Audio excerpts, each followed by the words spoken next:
नमस्कार प्यारे भाइयों और बहनों। हम हैं पूर्व जन्म की कहानियों के कथावाचक, past life regression expert, life and leadership coach Hitesh Chhabra.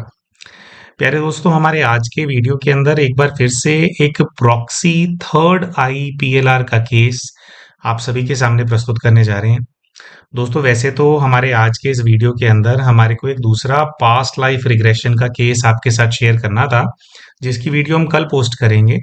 लेकिन ये वाला केस सुनने के बाद, क्योंकि जो हमारे टीम मेंबर्स होते हैं वो जो भी केसेस को कंडक्ट करते हैं, बैकग्राउंड के अंदर वो हमसे राय मशवरा भी लेते रहते हैं और उनकी रिस्पॉन्सिबिलिटी होती है हमारे को अपडेट देना।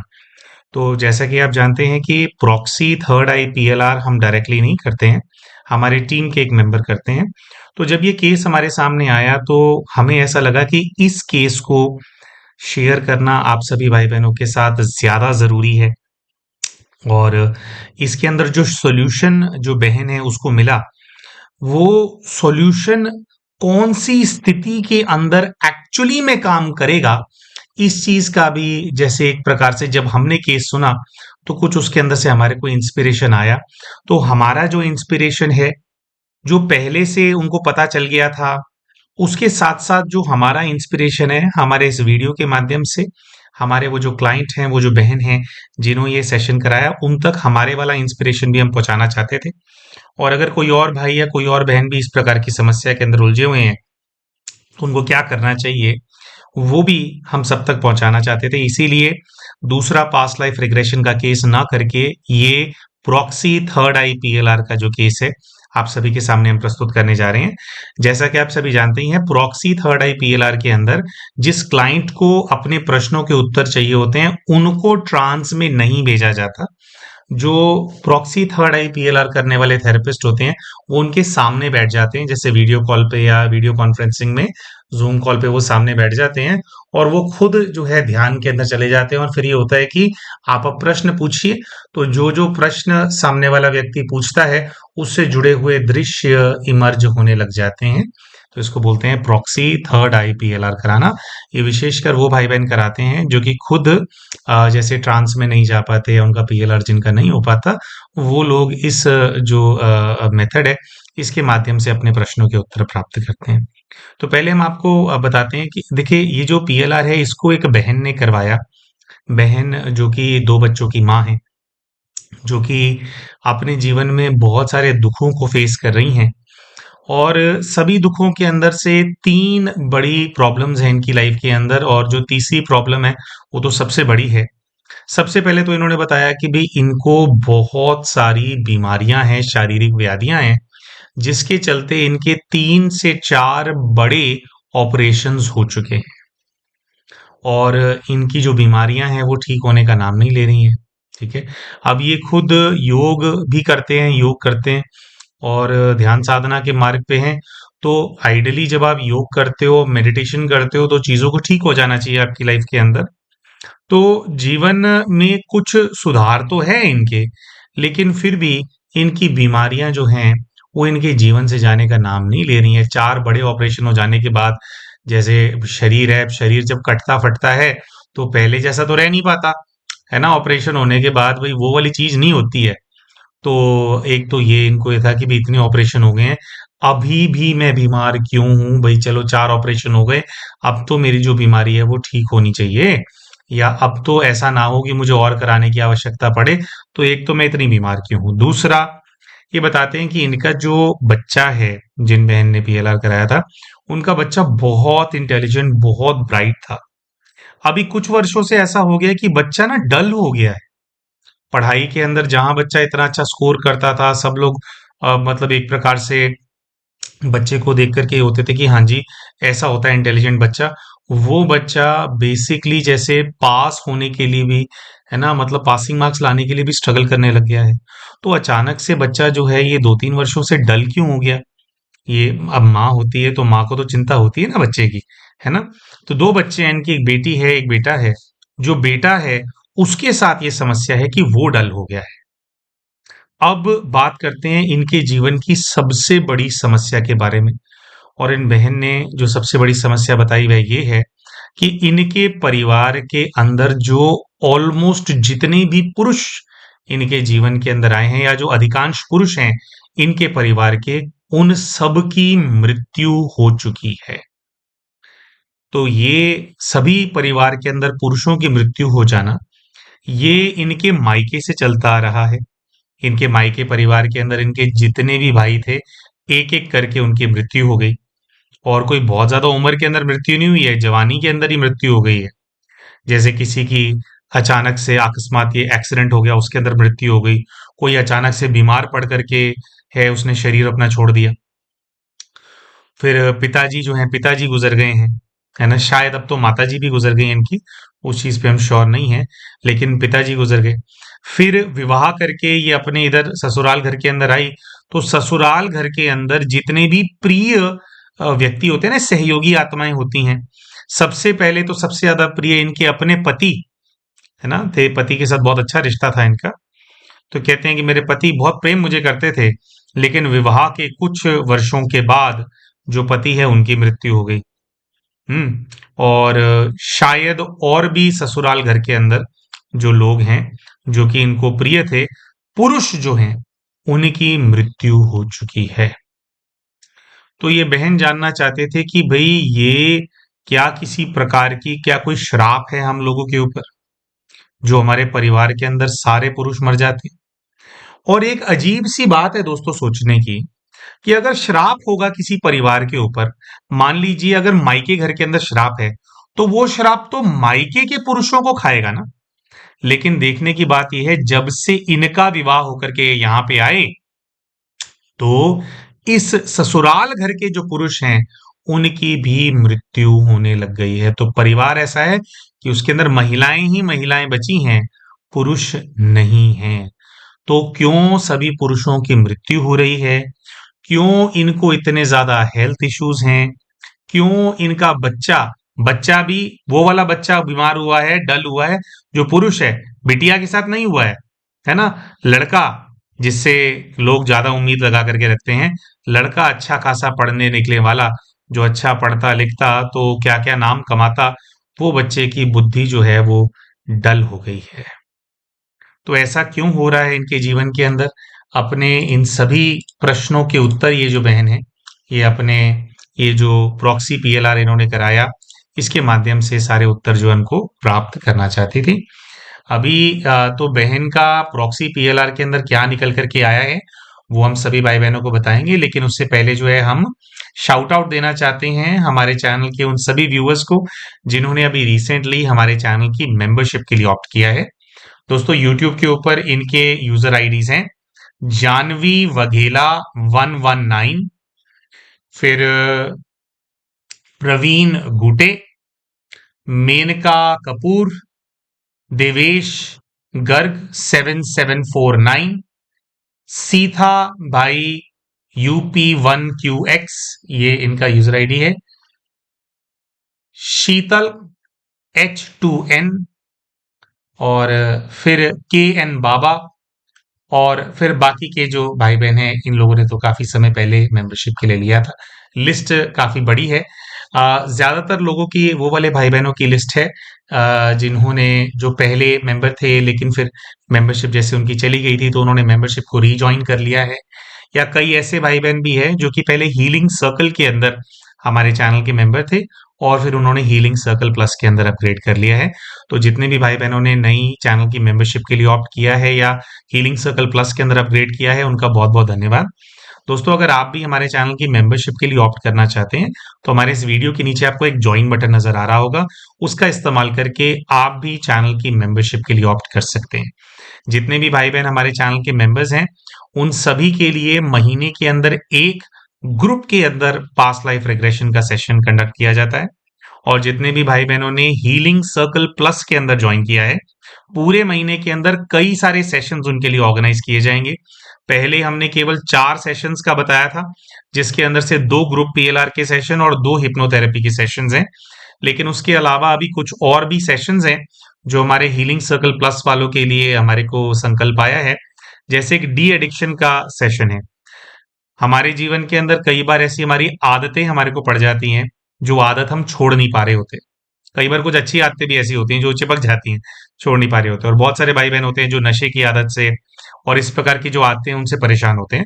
तो ऐसे जो भी भाई बहन हैं, उनके लिए जो हमारा हीलिंग सर्कल प्लस है, उसके अंदर विशेष 2 हिप्नोथेरेपी के सेशन जो पहले से हमने करना है, उनके अलावा डी एडिक्शन वाले 2 हिप्नोथेरेपी के सेशंस उनके लिए हर महीने कंडक्ट कराए जाने वाले हैं। तो जैसे कि हमने बताया, अगर भाई बहन ये जो सेवा है इसका लाभ उठाना चाहते हैं, तो वीडियो के नीचे आपको ज्वाइन बटन नजर आ रहा होगा, उसका इस्तेमाल करके आप भी चैनल की जो मेंबरशिप है उसके लिए ऑप्ट कर सकते हैं। एक छोटी सी बात यह है, कई सारे भाई बहनों की ऐसी हमारे टीम के पास रिक्वेस्ट आ रही है कि जो हितेश भाई हैं, हमारे को तो हमारा जो पास्ट लाइफ रिग्रेशन का सेशन है वो आप हितेश भाई के साथ रखवाओ, और हितेश भाई ने पर्सनली अपनी फीस को इतना ज्यादा क्यों बढ़ा दिया है। दोस्तों, हमारा जो पास्ट लाइफ रिग्रेशन का जो सेशन था, उसकी जो पहले फीस हुआ करती थी, अभी भी फीस लगभग उसके बराबर ही है, कोई बहुत ज्यादा फर्क नहीं है। लेकिन जो सेशंस हैं वो अब हमारे टीम मेंबर्स कंडक्ट करते हैं। लेकिन कई भाई बहन ऐसे होते हैं कि भाई वो नहीं मानते, नहीं हितेश भाई से ही कराना है। तो ऐसे केस के अंदर कि अगर उनको हितेश भाई से ही कराना है, या जो फॉरेन क्लाइंट्स हैं उनका सेशन हम करते हैं, क्योंकि उनके सेशंस को इंग्लिश में, या जैसे कनाडा के हमारे बहुत सारे क्लाइंट्स हैं पंजाबी कम्युनिटी के, उनके सेशंस को पंजाबी में कंडक्ट करना होता है, तो उनके केस में हम सेशन को कंडक्ट करते हैं। लेकिन उसके अंदर जो फीस होती है वो जो रेगुलर फीस है वो ना होकर के 9,000 रुपए रखी गई है। दोस्तों, ये 9,000 रुपए फीस इसीलिए रखी गई है ताकि हमसे सेशन कराने की जिद न की जाए। अब इसमें ऐसा नहीं है कि भाई हितेश भाई भाई क्यों नहीं कर रहे हैं, तो थोड़ा सा हमने वैसे भी एक्सप्लेन किया था, इस वीडियो के अंदर भी हम थोड़ा सा बस 1 मिनट लेकर के एक्सप्लेन कर देते हैं। देखिए, हमारे को इस वर्ष के अंदर जो ईश्वरीय सेवा है उसके अंदर ट्रैवल करने का आदेश आया हुआ है। अभी जब हम सोमनाथ जी की सेवा पे गए हुए थे ना, तो सोमनाथ जी के मंदिर के अंदर 18 ज्योतिर्लिंगों की प्रदर्शनी है, जहां मंदिर के ना सामने पहले 12 ज्योतिर्लिंग बने हुए हैं जिनके बाद नाम लिखे हुए हैं, फिर एक बैरिकेड है, फिर 6 और शिवलिंग हैं जिनके वहां पर नाम नहीं लिखा हुआ, लेकिन वो 6 और गुप्त ज्योतिर्लिंग हैं। तो वहां पर सेवा हमारी थी, तो पूरे समय हम उसको समझा रहे थे। और इस सेवा के दौरान हमारे चैनल के एक दर्शक हैं जो सारे हमारे वीडियोस देखते हैं, वो हमारे को सोमनाथ जी के मंदिर के अंदर मिले। तो प्यारे भाई और बहनों, इस वर्ष के अंदर हमारे को भोले बाबा के 18 स्थानों को विजिट करना है, जिसका मतलब ये है कि हर महीने 10-15 दिन तो हम अवेलेबल ही नहीं होंगे। फिर देखिए, हमारे को अब कुछ ऐसा हो रहा है, आप ऐसा लेकर के चलिए कि अंत का समय बहुत नजदीक है। तो हमें आदेश ये आया है कि बच्चे, आपको अपनी साधना बढ़ानी है। सभी ज्योतिर्लिंगों की कोई सिद्धि से जुड़ी हुई साधना है जिसके लिए हमारे को मैंडेट बाबा से ऑर्डर आया हुआ है, और अभी भी हम जितना काम करते हैं उसके अंदर जो पर्याप्त साधना है वो हम नहीं कर पा रहे हैं, हमारे नंबर्स में हम पीछे चल रहे हैं। तो हमारी ये जो साधना है इस वर्ष जो करने का आदेश भोलेनाथ से आया है, हम इसको नहीं टाल सकते। उनका जो आदेश है, उनका आदेश हम वैसे भी नहीं मानेंगे तो हम किसी लायक नहीं रहेंगे। ये जो सारा हम काम कर रहे हैं ना, चाहे ये कमर्शियल है, लेकिन ये भोलेनाथ की आज्ञा से हो रहा है, इसके अंदर कोई गुह्य रहस्य है। आप देखिए, इसी वजह से हमने हमारा जो बैच 7 है, बैच 7 को हमने कैंसिल कर दिया। उसके अंदर 21,000 रुपए फीस थी, लगभग 13 या 14 भाई बहनों ने 21,000 रुपए पे कर रखे थे। आप हिसाब लगाइए, मोटा मोटा 2.25 लाख रुपए हमारे को रिटर्न करना पड़ा। अब एक एज अ बिजनेसमैन, किसी के पास पैसे आए हुए हैं, है ना, कोर्स कराने के लिए, क्लासेस ही तो करानी है, करा लेते, मैनेज कर लेते। अभी वाले बैच के भी तो मैनेज कर रहे हैं, जैसे तैसे करा सकते थे। लेकिन भोले बाबा का आदेश है कि बच्चे, अभी आपको अभी नहीं सिखाना है, क्योंकि आप बहुत ज्यादा उसके अंदर एंगेज हो। बाबा का आदेश है कि बच्चे इस प्रकार से आपको करना है। तो हमारी जो वीडियोस हैं, वीडियोस को आप लोगों तक रेगुलर पहुंचाने पे हम काम कर रहे हैं कि हमारी डेली वीडियो अपलोड हो। उसके पीछे हम बहुत कमिटेड हैं। 30 दिन का महीना होता है, उसके अंदर 25 वीडियोस तो आपको मिलेंगी ही मिलेंगी। फिर लाइव सेशंस कराना, ग्रुप के अंदर हीलिंग सेशंस वगैरह कराना, इसीलिए हीलिंग सर्कल प्लस का मेंबरशिप अपग्रेडेड वाला वो किया गया है। तो बाबा का आदेश आया कि बच्चे, ग्रुप के अंदर आप कराओ, है ना, कुछ सेशंस, लेकिन ये जो डेली के आपके सेशंस हैं, आपको इनसे बिल्कुल एक प्रकार से धीरे धीरे करके बाहर निकलना है। अभी भी एक आधा सेशन हम रोज कराते हैं, है ना। लेकिन ये जो पर्सनली हमारी जो फीस है उसको इतना ज्यादा इसीलिए बढ़ाया गया है ताकि भाई बहन हमसे ही सेशन कराने की डिमांड ना करें। अब उसमें कई भाई बहन ये बोलते हैं कि नहीं हितेश भाई से ही करना है और हमारे को आप पुरानी वाली फीस पे करवा दो। तो करवाने को तो हमारे को कोई वो चीज नहीं है, हम उसको भी, वो फीस की भी क्या बात है अगर किसी को जरूरत हो तो। लेकिन बात ये है वो फीस जानबूझ करके बढ़ाई गई है कि अगर किसी की जिद होएगी ना कि नहीं भैया से ही कराना है तो फिर वो ज्यादा पैसे दे करके करेंगे, है ना। तो और जो हमारे टीम मेंबर्स हैं, हमने पहले भी बताया था प्यारे भाई और बहनों, हमारे सारे टीम मेंबर्स बहुत बहुत अच्छा रिस्पॉन्स लेकर के आ रहे हैं, उनकी सभी सेवाओं के अंदर बहुत अच्छे रिजल्ट्स आ रहे हैं। तो ऐसा कुछ नहीं है कि हम नहीं करेंगे तो वो जो आपको जिस तरह की आप सेवा आप एक्सपेक्ट कर रहे हैं वो सेवा आपको नहीं मिलेगी। जो हम कर पाते वो हमारे टीम मेंबर्स भी कर रहे हैं। और ये भोलेनाथ का आदेश है, तो जब उनके आदेश का पालन होता है तो उन बच्चों के साथ भी एक्स्ट्रा जो है कुछ ना कुछ मदद जरूर रह रही होगी, ऐसा हम समझते हैं। बाकी हमारे सारे टीम मेंबर्स जो हैं वो हमारे गाइडेंस के अंदर डायरेक्टली हमारे टच के अंदर चलते हैं, हमारे को अपडेट्स वगैरह भी देते हैं। लेकिन चैनल के ऊपर और ऑनलाइन और मतलब पब्लिकली डील करना ग्रुप के अंदर भाई बहनों के साथ, इसके अंदर हमारे को ज्यादा रहने का आदेश आया है rather than doing one on one sessions. तो उसकी वजह से ऐसा किया गया है ना। तो आप हमारी टीम से कराएंगे तो इतने पैसे नहीं देने हैं, तो जो रेगुलर पहले फीस थी वही वाली उसके आसपास की फीस है, कोई बहुत ज्यादा नहीं बढ़ाई गई। ठीक है जी।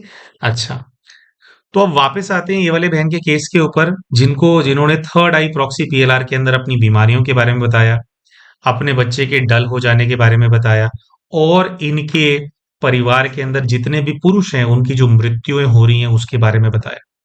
दोस्तों, एक अचंभित करने वाला मतलब जो किस्सा है वो एकदम सामने जैसे इस केस के अंदर आ गया, और ऐसा देखने में आया कि जितनी भी समस्याएं इन्होंने अपने जीवन की बताई हैं उन सभी समस्याओं का मोटा मोटा एक ही कारण निकल करके आता है।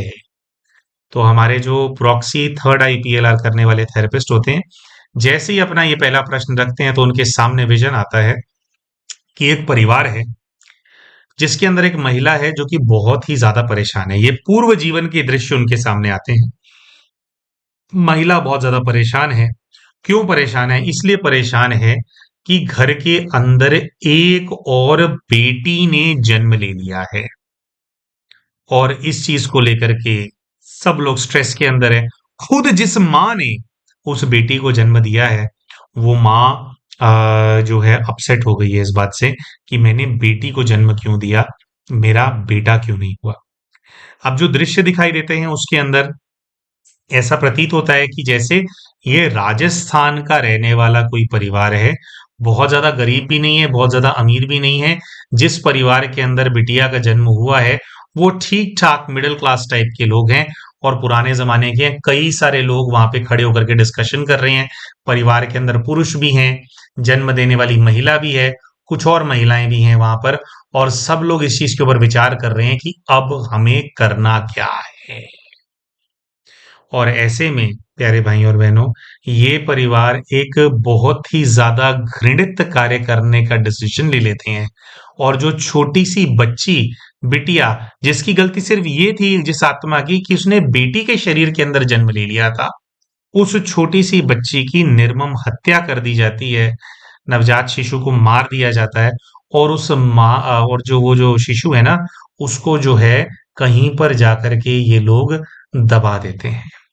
और उस बेटी को मारने का रिग्रेट, पछतावा, दुख दूसरे लोगों को तो छोड़ो, जिस मां ने उसको जन्म दिया है उसके चेहरे पर भी पछतावा नहीं है कि बेटी को मार दिया या मेरी अपनी औलाद को मार दिया।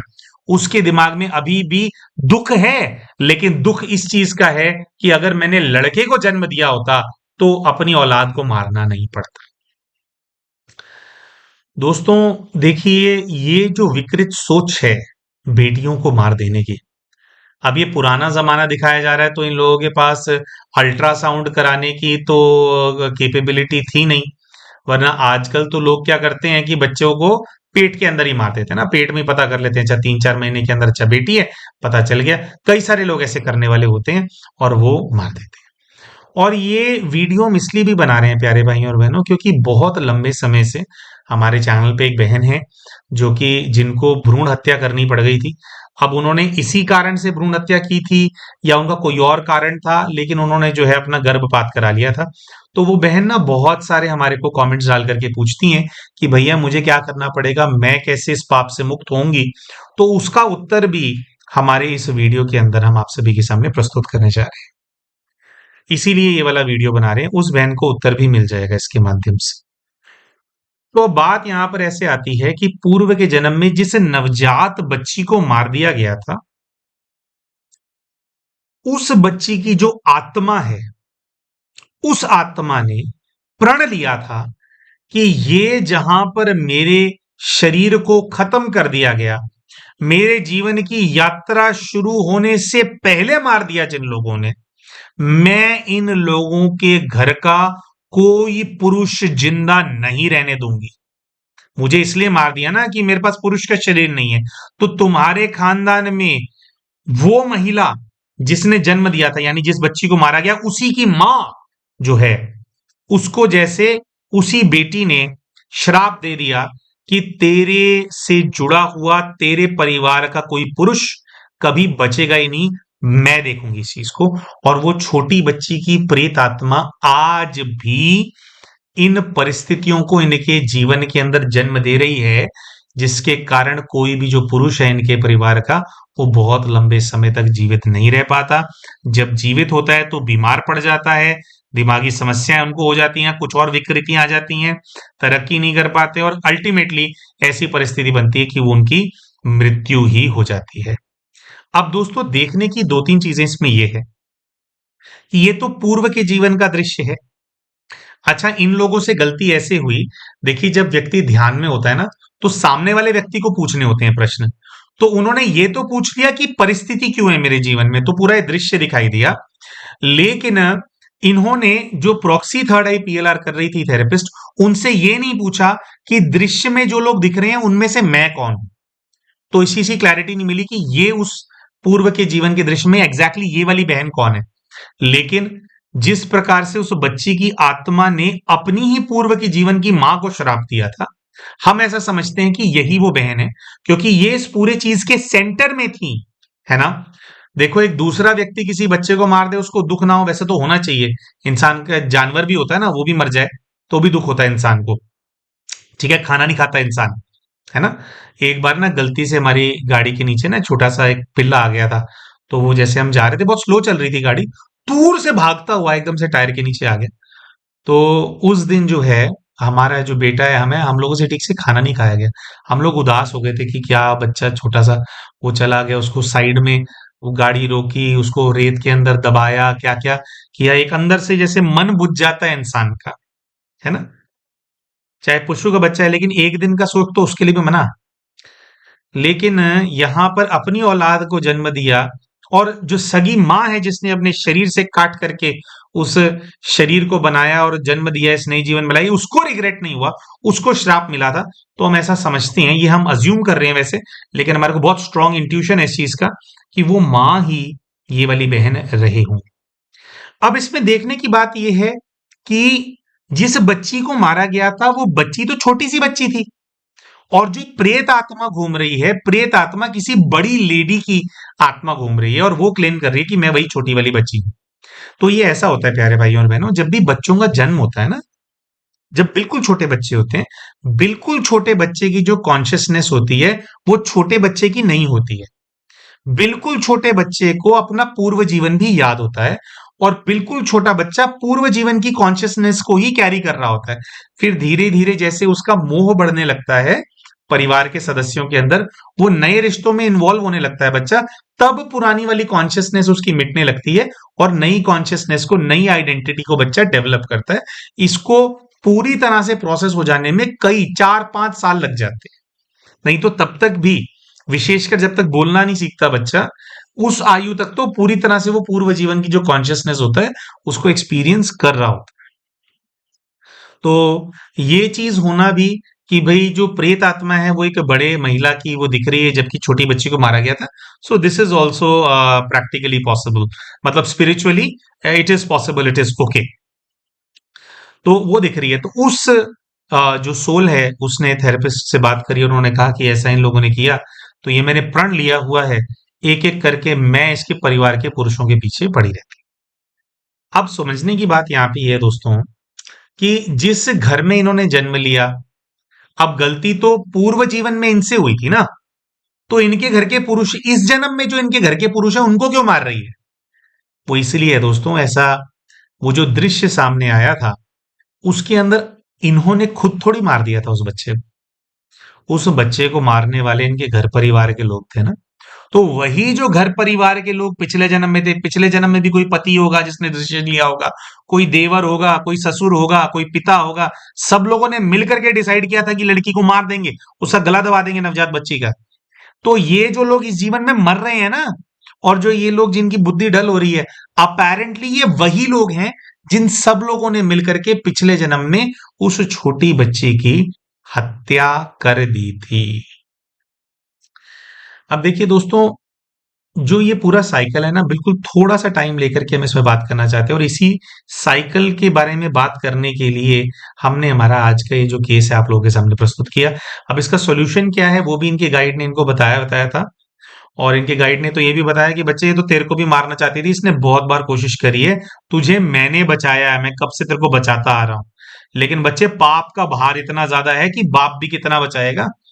इनके केस के अंदर जो गाइड हैं वो ब्रह्मा बाबा आए थे। तो जो बच्ची है वो राजयोग सीखती है और फॉलोअर है, और ब्रह्मा बाबा जो हैं वो पहले वो व्यक्ति थे जिन्होंने जिनके अंदर शिव जी ने, परमात्मा शिव ने प्रवेश किया, और फिर जो राजयोग है उसको सिखाने की जो यात्रा है वो शुरू हुई, वो करवाने वाले ब्रह्मा बाबा थे।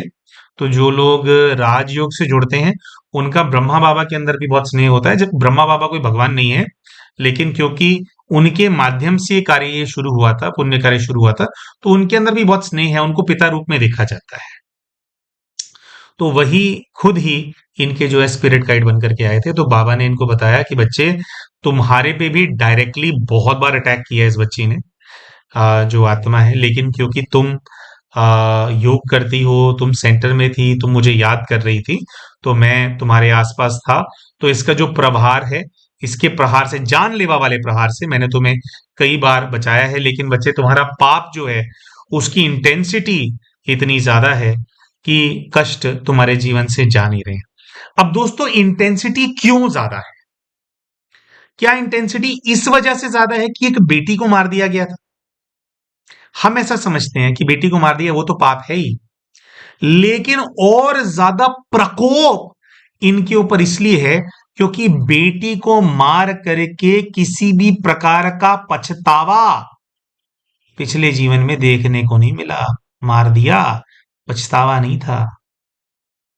तो ये सोचो, जो आत्मा है, अगर आत्मा को ये दिखाई देता कि मुझे मार दिया गया, लेकिन मेरी माँ मेरे दुख में रो रो के पागल हो गई है कि हाय मेरी बेटी को मार दिया, बेटी थी तो क्या हुआ, तो वो इतनी उग्र नहीं होती, शायद पिछले जीवन में ही कुछ बदला बुदला लेकर के शांत हो जाती आसपास के लोगों से।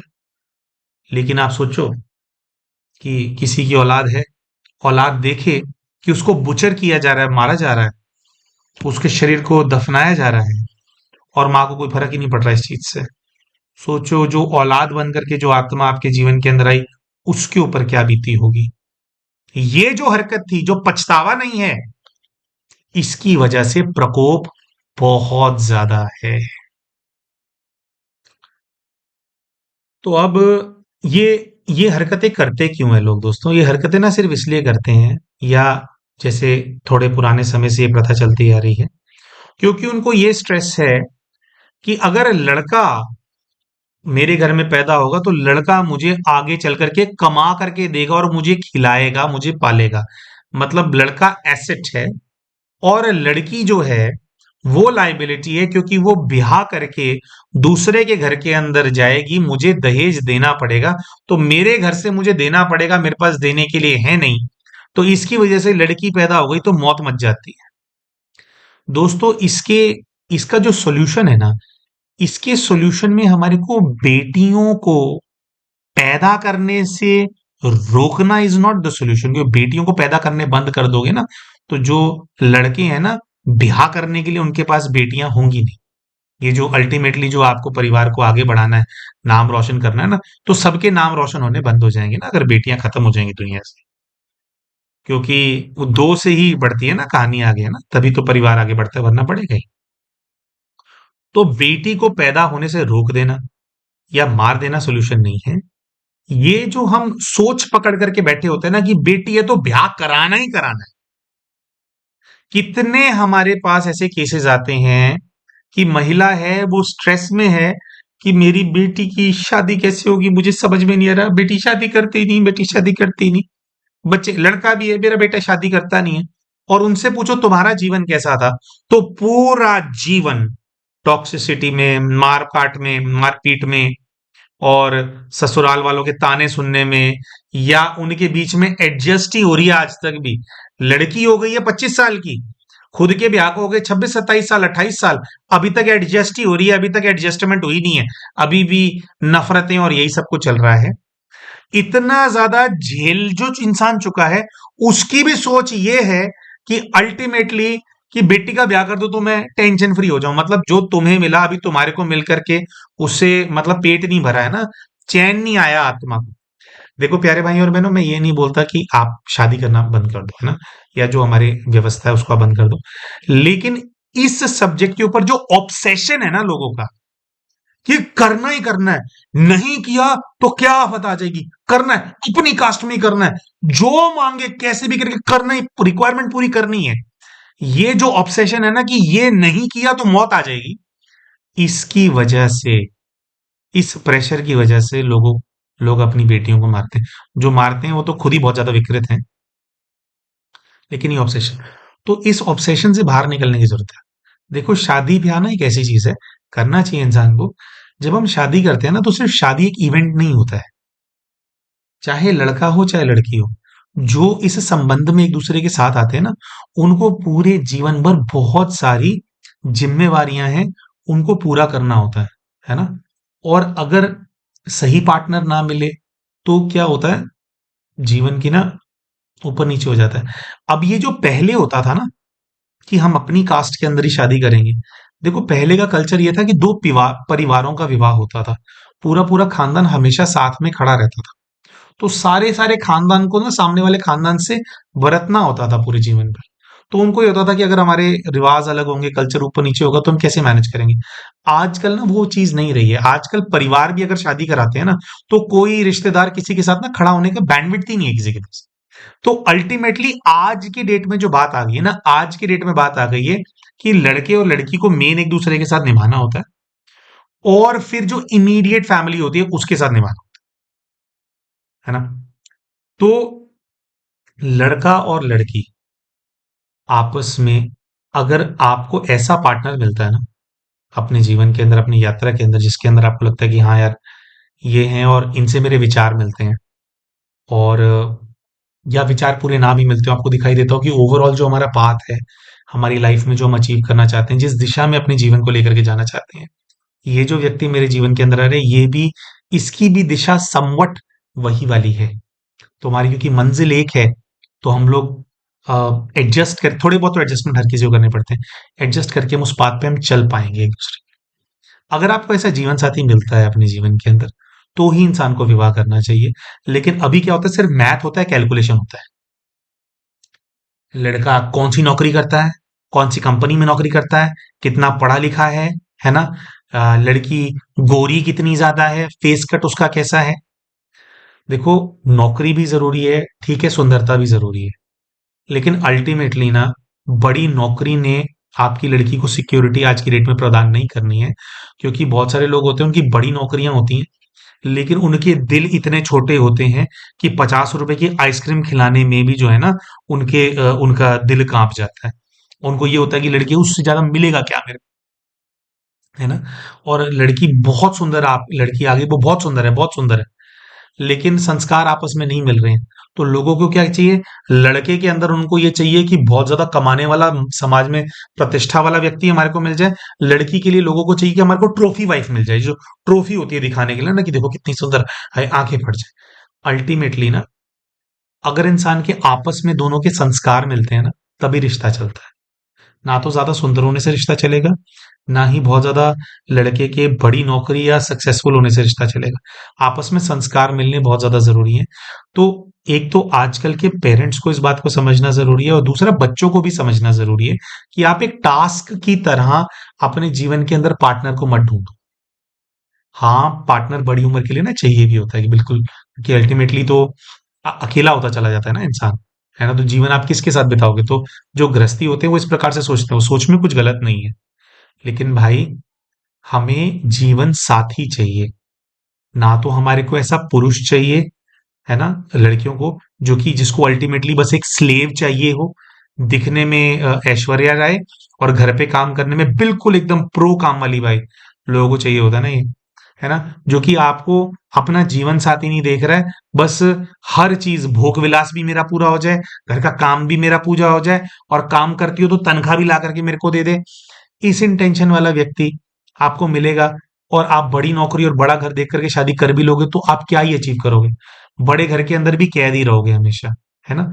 और वहां पर वो बच्चे, पुरुष, जिनको सिर्फ बहुत सुंदर लड़की चाहिए देखने के लिए, बहुत वो होती हैं, बहुत सुंदर होंगी, लेकिन टॉक्सिक होंगी, बहुत ज्यादा डिमांडिंग होंगी, है ना, रियलिस्टिक नहीं होंगी, है ना, और जी का जंजाल बना करके रखेंगी। तो आप भी ऐसी लड़की का क्या करोगे? है ना? तो ये तो कुछ बुराई की हमने बात कर दी, अच्छाई होती है लोगों के अंदर, अच्छाई भी होती है लोगों के अंदर। तो कहने का भाव ये है कि ज्यादा दहेज मिल जाएगा या ज्यादा ये हो जाएगा, ये सब देख करके विवाह नहीं करना है। आज की डेट के अंदर देखो, बच्चों के ना इतने जल्दी जल्दी तलाक हो रहे हैं, क्यों हो रहे हैं? क्योंकि इन लोगों की शक्ति कम हो गई है, इंसान अब पेशेंस नहीं है उतनी ज्यादा। तो जो सही जीवन साथी है ना, उसको चुनाव करना बहुत ज्यादा जरूरी है। तो ये ना प्रेशर में नहीं हो सकता। जो एक प्रेशर होता है ना कि उस उम्र तक कर ही लेना है, कर, ऑब्सेस्ड होकर के नहीं हो सकता। हम ऐसा पर्सनली मानते हैं कि इंसान को ऐसे लेकर के चलना चाहिए कि विवाह एक बहुत ही इंपॉर्टेंट, महत्वपूर्ण हिस्सा है हमारे जीवन का, लेकिन वो सिर्फ वो हमारा जीवन नहीं है। जीवन तो, जीवन का जो पर्पस होता है ना, वही होता है कि अल्टीमेटली मैं क्या करने के लिए आया, मुझे अपना पर्पस कंप्लीट करना है। जो ये जीवन मुझे मिला है, जो प्रकृति से जीवन मुझे मिला है, जैसी प्रकृति मुझे मिली थी उससे बेहतर मुझे छोड़ करके जाना है, कुछ दे करके जाना है। पर्पसफुल जिन लोगों की लाइफ होती है ना, उनकी लाइफ के अंदर लाइफ पार्टनर नहीं भी होगा ना, तो वो जो पर्पस है ना उनकी लाइफ का, वो सही पार्टनर आपके जीवन के अंदर ले आएगा। उस यात्रा में आपको आपका पार्टनर मिल जाएगा। तो एक स्पेसिफिक जाति में ही शादी करनी है, ये वाली करनी है, इन सब चीजों से बाहर निकलना बहुत ज्यादा आज की डेट में जरूरी है। जब हम इस दिशा के अंदर हम आगे बढ़ेंगे और समझदारी से अपना डिसीजन लेंगे, तो ये दहेज देना होता है और ये सब होता है, इन सब की स्ट्रेस से हम बाहर निकलेंगे। और पेरेंट्स जो है, हम ऐसा समझते हैं, आप अपने बच्चे को, हम ये नहीं कहते कि ना आप नफरत सिखाओ बच्चे को, कि ना कि शादी से बच्चा नफरत करने लग जाए, ये नहीं कह रहे हम। लेकिन आप अपने बच्चे को सक्षम बनना सिखाओ, सक्षम हर रीति, है ना? स्पिरिचुअली भी बच्चे को एनलाइटन करके रखो, आप थोड़ा प्रयास करो, स्पोर्ट्स में बच्चे को आगे लगाओ, थोड़ा पढ़ने के लिए बच्चे को अच्छे से प्रेरित करो आप। जब आपका बच्चा कुछ बन जाएगा, कुछ उसकी अपनी प्रॉपर सोच डेवलप्ड होगी, तो वो अपने लेवल से, अपने हिसाब से, जितना बच्चा डेवलप्ड होगा, अपना जीवन साथी जो है वो चुन लेगा। आप गाइड बन करके रहो, ऑब्सेस्ड मत रहो कि मुझे ब्याह कराना ही है। क्योंकि इसी तरह के ऑब्सेशन के चक्कर के अंदर, ठीक है, केवल और केवल लालच बढ़ता है, और लोगों को, बच्चों के अंदर सिर्फ मैथ नजर आता है कि क्या मेरे घर से जाएगा, क्या मेरे घर से आएगा, जिसके चलते ये जो इस तरह के जो अपराध है वो होते हैं, है ना? तो अब बात करते हैं कि ये जो फिर अपराध इन लोगों ने किया, इसका क्या सोल्यूशन है। देखिए, जो इनके केस के अंदर ब्रह्मा बाबा आए थे, तो ब्रह्मा बाबा ने बाबा महाकाल से जुड़े हुए मेडिटेशन को इनको रेकमेंड किया कि बच्चे, आपको पवित्र रहना है और मास्टर महाकाल का आपको अभ्यास करना है। और बाबा से जो शक्ति मिल रही है, उस शक्ति का इस्तेमाल करके, शिव जी की शक्ति का इस्तेमाल करके, जो ये बच्ची है इससे क्षमा मांगो, और इसको मुक्त कराने के लिए आप जो है साधना करो। अब हम बताते हैं कि हमने वीडियो में हमारे को क्या इंस्पिरेशन आया। हमारे को ये इंस्पिरेशन आया कि अगर ये चाहेगी भी ना, तो ये कर नहीं पाएगी, ये बच्चे, ये महाकाल वाला अभ्यास। डिमोटिवेट नहीं कर रहे हैं, क्या करना पड़ेगा करने के लिए वो बताएंगे, तब होगा। देखो बाबा का तो काम है कि किस प्रकार से सामने वाली आत्मा, आप, अब अपराध तो इनसे हो गया, चाहे बाबा है, लेकिन वो ब्रह्मा बाबा जो है, वो जो ये करके आ चुकी हैं उसको थोड़ी मिटा सकते हैं उस चीज को। वो तो अब यही बता सकते हैं कि चलो वो वाली आत्मा भी, वो भी गुस्से में है, एग्रेशन के अंदर, कैसे वो बच्ची मुक्त होगी। और बाबा खुद तो वहां पर मुक्त नहीं कराएंगे, क्योंकि पाप आपने किया है, तो बाबा सहयोग देने के लिए, आपको ज्ञान देने के लिए है। ऐसी चीजों के अंदर जो ऊपर वाली शक्तियां भी होती हैं, वो भी साक्षी बन करके खड़ी रहती हैं। उनको भी पता होता है कि आप बहुत गलत करके आए हो। तो बाबा ने उनको, बच्ची को पूरा बताया। उनके माध्यम से पता लगा कि एक तो महाकाल के रूप में शिव जी को, शिव बाबा को याद करना है, और उनकी लाल किरणों से मुक्ति करानी है, ये वाला योग कराना है। शांति की शक्ति का बहुत ज्यादा दान देना है, क्योंकि सामने वाली जो आत्मा है वो उग्र बहुत है। लेकिन ये बच्ची जिसने अपना प्रॉक्सी पीएलआर कराया था, वो ये वाला योग तभी कर पाएगी जब वो अपनी गलती का एहसास करेगी। क्योंकि हमारे को यही वाइब्रेशन आ रहा था कि आज भी वो जो पुत्र मोह वाली समस्या है वो है इस बच्ची के साथ। अगर बच्ची ये वाला योग करेगी, और ये हम डायरेक्ट बात कर रहे हैं उस बच्ची से जिसने अपना सेशन कराया था, अगर आप मास्टर महाकाल का योग करोगे, मुक्त कराने के लिए योग करोगे, और आपके मन में बेटी को जन्म दे करके मार दिया था, इस बात का अगर पछतावा नहीं हुआ, तो आपका योग काम नहीं करेगा। इसलिए आप बीमार हैं, आपको बीमार कर दिया इस प्रेत आत्मा ने, ठीक है, बच्चे की बुद्धि को डल कर दिया, परिवार के सारे पुरुषों को ऑलरेडी खा चुकी है। ये जो किया गया था उसके हिसाब से सब लोग डिजर्व करते थे। तो प्रेत आत्मा को प्रेत आत्मा नहीं देखो, उसके लिए भी वो आपकी बेटी थी। वो बेटी के लिए, बेटी अपनी संतान को आपने मरने दिया, इस चीज को अलाउ किया अपने पूरे जीवन में। इस चीज के पछतावे को रियलाइज करो, इसके दुख को से कनेक्ट करो। इसके दुख से कनेक्ट करोगे कि हाँ मुझे दुख है, इमर्ज करो उस चीज को कि गलती हुई थी। उस गलती से कनेक्ट करोगे, तब महाकाल बाबा का योग करोगे, और तब मुक्त कराओगे, तब मुक्त होएगी। अगर पछतावे का, क्योंकि पिछले जन्म में भी इस आत्मा ने इतना उग्र नहीं होना था। उग्र वो इसीलिए इतना ज्यादा है कि मार करके भी पछतावा नहीं है किसी को। यही बात है मेन। तो हमें जो बाबा ने रियलाइज कराया, जो टच कराया, वो हमने बता दिया। योग जो आपको बताया गया, और भी एक दो चीजें बताई गई हैं करने के लिए इनको, जो मैसेज में आया था, तो वो बताई गई, वो सब ठीक है। लेकिन बहुत बहुत गलत हुआ, बहुत बहुत गलत काम करने के आप निमित्त बने थे। इस चीज का पछतावा मन में लेकर के आओ। क्षमा की इंटेंसिटी तब ही होगी, सच्चे दिल से बच्ची से क्षमा मांगो, क्योंकि उसने अपना पूरा जीवन जीना था, वो पूरा जीवन आपने शुरू होने से पहले खत्म कर दिया था। तो वो लेकर के आओ। और कुछ अपने जीवन में, ये हमारी तरफ से हिदायत है, जितना भी आपके पास जीवन बचा है ना, क्यों हर किसी का अपना अपना है, कुछ नहीं पता ना कब जीवन का क्या हो जाए। तो जितना भी जीवन बचा है उसके अंदर कुछ ऐसा, एक धन का कुछ एक अमाउंट ऐसा निकालो, जो पीड़ित बच्चियां होती हैं उनके कल्याण में लगाओ। ये बात वहां से नहीं आई थी, ये बात अभी हम रिकॉर्ड कर रहे हैं, अभी हमारे को स्ट्रॉन्ग टचिंग हो रही है कि ये कराओ आप। जो पीड़ित बच्चियां होती हैं ना, है ना, जिनके पास छोटी बच्चियां होती हैं, बच्चियों की भी अनाथ आश्रम भी होते हैं, ऐसे किसी चीज के अंदर क्या सेवा करोगे हमारे को नहीं पता। लेकिन बेटियां, जिनको बेटी होने की सजा दी जाती है समाज के अंदर, उन बेटियों के उद्धार के लिए कुछ सेवा करो। इसमें अपना धन लगाओ, इसमें अपना तन लगाओ, इसमें अपना मन लगाओ, और योग करो तो ऐसी बेटियों के लिए करो जिनको प्रताड़ित किया गया, क्योंकि वो बेटियां हैं। तो ऐसी बच्चियों की दुआएं जब मिलेंगी ना, तो ये आत्मा जाएगी, तो पीछा छोड़ेगी ये, वरना अभी भी जाने वाली नहीं है। तो ये छोड़ेगी, तो ये बच्ची मुक्त होएगी, तो अपने श्राप से आपको मुक्त कराएगी। ठीक है। हालांकि इनके ससुराल में पति के साथ ऐसा क्यों हो गया और ससुराल में पुरुष क्यों मरे, उसका कुछ और भी कारण निकल करके आया था कि किसी व्यक्ति ने ब्लैक मैजिक करा दिया। लेकिन वो यही वाली आत्मा है, वो एक तरह से खुद ही ऑर्केस्ट्रेट करके ऐसी परिस्थिति बना देते हैं कि आपके साथ होता है। और जो बिटिया, जो बहन हमसे बार बार पूछती है मैसेजेस के अंदर कि हमसे भ्रूण हत्या हो गई थी, तो अब हम क्या करें।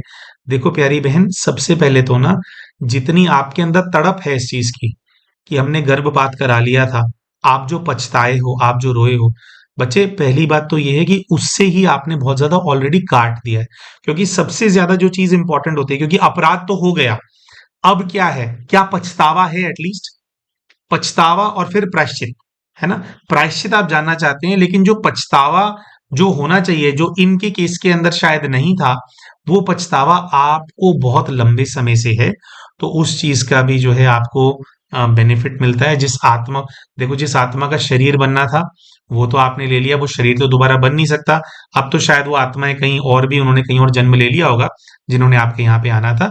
बस जिस भी बच्चे ने आपके गर्भ से जन्म लेना था, आपकी कोख से जन्म लेना था, परमात्मा का ध्यान करो, परमात्मा से कनेक्ट करके उस आत्मा को गुड वाइब्रेशन दो, और उस आत्मा को कम्युनिकेशन में ये बोलो कि हे पुण्य आत्मा, ये मेरा दुर्भाग्य है जो आपकी माँ नहीं बन सकी, लेकिन जिस भी नई माँ के घर पे आपने जन्म लिया है, या अगर नहीं लिया, तो आपको एक नई बहुत अच्छी माँ मिले जो आपका बहुत अच्छे से लालन पालन करे। ऐसे घर में आप जन्म लो, इसकी मैं आपके लिए दुआ करती हूँ। उस आत्मा को दुआ दो कि अब जो भी मम्मी उसको मिले, या जो भी मम्मी उसको अच्छे से भी मिली है, उस मम्मी से उस बच्चे को बहुत प्यार मिले, उसका जीवन सफल हो, वो अपने जीवन में जहां कहीं पे भी है तरक्की करे। ये दुआ आप रोज दिया करो उस आत्मा को। अब रोना धोना और पछतावा करना नहीं है, ठीक है? और अगर कोई दुख आ रहा है आपके जीवन के अंदर, तो दुख को ज्यादा आप जोड़ो मत उससे। दुख और भी कई कारणों से आते हैं। तो जो बहन कमेंट पूछती है बार बार, उनको हमने बताया, तो ये वाली दुआ दो आप आत्मा, ठीक है जी? तो हम ऐसा समझते हैं कि हमारी जो वीडियो है इससे कुछ आपको शिक्षा मिली होगी। तो शिक्षा थी इसके अंदर, इसीलिए हमने पहले इस वीडियो को बनाया, है ना? तो शिक्षा मिली होगी। तो उसके लिए और इस शिक्षा से कुछ ना कुछ आप अपने जीवन के अंदर अच्छा जरूर करेंगे। इसी शुभ इच्छा के साथ हमने आज का वीडियो बनाया। तो मिलते हैं आप सभी के साथ अपने अगले वीडियो के अंदर दोस्तों, तब तक के लिए नमस्कार।